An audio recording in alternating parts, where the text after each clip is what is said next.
I'm Rachel, 31, and 3 weeks ago my dad died. Congestive heart failure. Quick, not the kind of death you get to prepare for even when you think you have.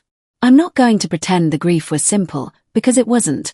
My dad and I had a complicated relationship, mostly because 6 years ago he married a woman named Denise, and Denise has spent every year since making it very clear that my brother Tommy and I were the old family and her son from her first marriage, Bryce, was the real family now. I want to be fair here. Not every step-parent is a villain. Some of you reading this probably have great blended families, warm holidays, the whole thing. This is not one of those stories. This is the story of a woman who married my father 18 months after our mom passed from cancer, moved into our childhood house within a year, and by year 3 had quietly redone every single room except the one she called storage, which used to be my mom's home office and which Denise never let either of us touch. I bring this up because it matters for what comes later. Denise was patient. Denise played a long game. I just didn't realize how long until we were all sitting in a lawyer's office. The funeral itself was fine. Sad, appropriate. Dad would have hated the flower arrangement Denise picked. Too many lilies. He was allergic to lilies his entire life, sneezed through every spring for as long as I can remember, and somehow the woman who'd lived with him for 6 years either forgot that or didn't care enough to check. Small thing. I noticed it anyway. Grief makes you notice small things. The will reading was scheduled for the following Tuesday, 10 days after the funeral. Standard stuff, lawyer's office, family gathers, lawyer reads it out loud, everyone finds out where they stand. Except the Friday before, Denise calls me and Tommy, separately, within about 20 minutes of each other, and says, very casually, like she's mentioning she picked up milk, "Oh, don't worry about coming Tuesday, I'll just handle everything and let you know what you get." Now, I want you to sit with that sentence for a second. The way I had to sit with it on my kitchen floor, phone still in my hand. My father's own biological children being told, by his wife of 6 years, not to attend the reading of his own will. Like we were inconveniences to be managed instead of people who buried their father 10 days earlier. Tommy, bless him, is a peacekeeper. He's the kind of guy who apologizes to furniture when he bumps into it. He actually considered just letting it go, said something like, maybe she's just stressed, let's not make this a thing. I did not let it go. I called the lawyer's office directly Monday morning and confirmed, yes, the reading was still scheduled Tuesday at 11, yes, all named beneficiaries were legally entitled to attend, and no, nobody, including Denise, had any right to disinvite us from our own father's will reading. The paralegal on the phone actually paused and said, wait, someone told you not to come. Which told me this was not normal, even to someone who does this for a living. So Tuesday, 11 a.m., Tommy and I walk into that office. Denise's face when she sees us come through the door is a memory I will treasure until the day I also die. It wasn't surprise exactly. It was the specific look of someone whose plan just got a wrinkle in it. The lawyer starts reading. Standard opening language, some personal effects, a modest sum to a cousin in Ohio, Dad's truck to Tommy. Normal stuff. Then about 10 minutes in, we get to a section about the property at Cedar Lane. My dad's childhood cabin up in the mountains, 3 hours north, the one place that had absolutely nothing to do with Denise. The one place he used to take me and Tommy every single summer since we were kids, long before Denise existed in our lives, back when it was just the 4 of us, Mom, Dad, Tommy, me, and a dock he built himself the summer I turned 9. The will said the cabin, in full, went to Tommy and me. Split evenly. No mention of Denise or Bryce anywhere near it. And that's when Denise's lawyer, because of course she brought her own lawyer, to a reading of a will she wasn't even supposed to be contesting, which in hindsight should have told me everything, interrupts the reading and says there's a more recent document that supersedes this one. He produces a second will, dated 4 months before my dad died, leaving the cabin, along with 60% of the total estate, to Denise, with the remaining 40% split between surviving children, meaning me, Tommy, and, newly added, Bryce, who is not my father's biological child. Not adopted. Not legally connected to my father in any way beyond having lived in his house for 6 years. The room went very quiet. I remember staring at the paper the lawyer slid across the table, my dad's signature at the bottom. shakier than I remembered his handwriting being. Now here's the part one want to actually sit in for a second, because it wasn't funny in the moment, and I don't think it should be funny here either. My dad, for months before he died, was in and out of the hospital twice. Once for a cardiac scare that turned out to be a warning sign nobody took seriously enough, and once for a medication adjustment that left him, according to his own nurses, who I spoke to weeks later, confused and not fully himself on at least 3 separate days during that stay. And somehow, in that exact window, he supposedly sat down and rewrote 60% of a life's work.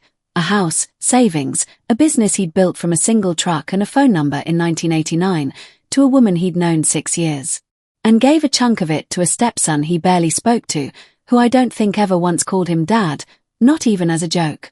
I sat in that lawyer's office and felt something crack open in my chest that had nothing to do with money. It was this thought, cold and specific, that maybe, someone had gotten to my father when he was at his most vulnerable, sedated and scared in a hospital bed, and used that window to rewrite his entire legacy while he wasn't fully capable of understanding what he was signing. That's not a twist you laugh about.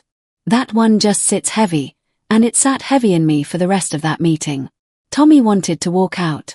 Actually stood up, said, "This is insane, I'm not doing this." I grabbed his arm and told him no. Sit down. Because something about that second felt wrong in a way I couldn't immediately name, not just morally wrong, but procedurally wrong, like there was a thread I could pull if I just looked closely enough. And I am, if nothing else, my father's daughter. He built a trucking company from nothing by noticing details other people missed. I figured I could manage one document. So I asked the lawyer one question, as calmly as I could manage with my hands shaking under the table: who witnessed this second will? Silence. Actual silence, the kind where you can hear the air conditioning. Denise's lawyer flipped through his papers a little too fast, a little too obviously. The witness listed on the document was Denise's sister. Just one name. One signature. For those of you who don't know this, and I didn't either, until I went home that night and researched for 6 straight hours with a bottle of wine I didn't finish. Most states require TWO witnesses for a will to be legally valid, and neither witness can be a beneficiary or closely related to one who benefits. A sister who stands to gain access to that inheritance through her sibling doesn't come close to qualifying. I brought this up 2 days later, in a follow-up meeting, calmly, with a printed statute in my hand. I said, "This document has exactly one witness, and that witness is your client's sister, who is directly connected to a beneficiary of this will. I don't think this document meets the legal threshold for validity, and I think we should let a probate judge determine that instead of assuming it in this room today." The look Denise gave her own lawyer in that moment told me everything I needed to know about who had actually orchestrated this, and how much he had, or hadn't, actually checked before walking into that room with it. We took it to probate court. It took 4 months. Lawyers, filing fees, more money than I want to admit spending on something that should never have needed spending. My father's own cardiologist testified about his cognitive state during that hospital stretch.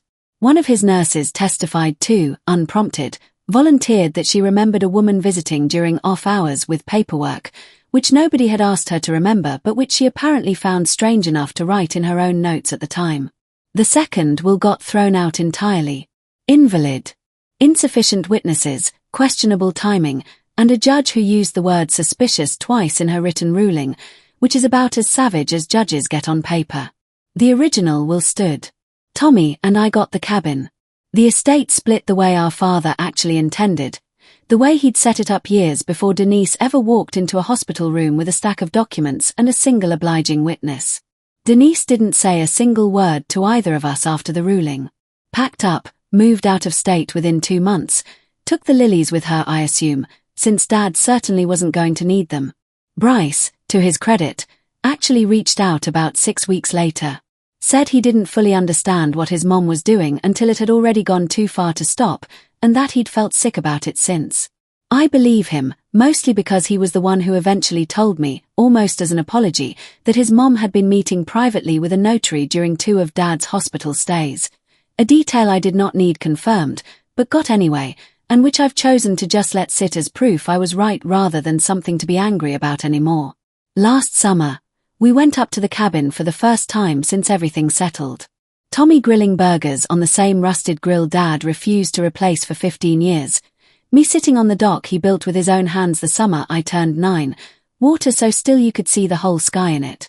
And for the first time since the funeral, it actually felt like something had been set right, instead of just something we'd survived. So, Reddit, for showing up uninvited to my own father's will reading, and for unraveling my stepmother's plan in front of the entire family instead of just letting it go for the sake of peace. Alright guys, that's the story. And inheritance battles like this happen more often than people think, they just don't make headlines. Let me know in the comments, was Rachel NTA for showing up, or should she have just let Denise handle it and avoided the fight? If this one kept you hooked till the end, smash that like button, it genuinely helps this channel more than you'd think. And if you're new here, hit subscribe and turn on notifications, because we drop stories exactly like this one every single week. Got a family drama, inheritance fight, or betrayal story of your own? Drop it in the comments. Your story might be the next video on this channel. Thanks for watching till the end, and I'll see you in the next one.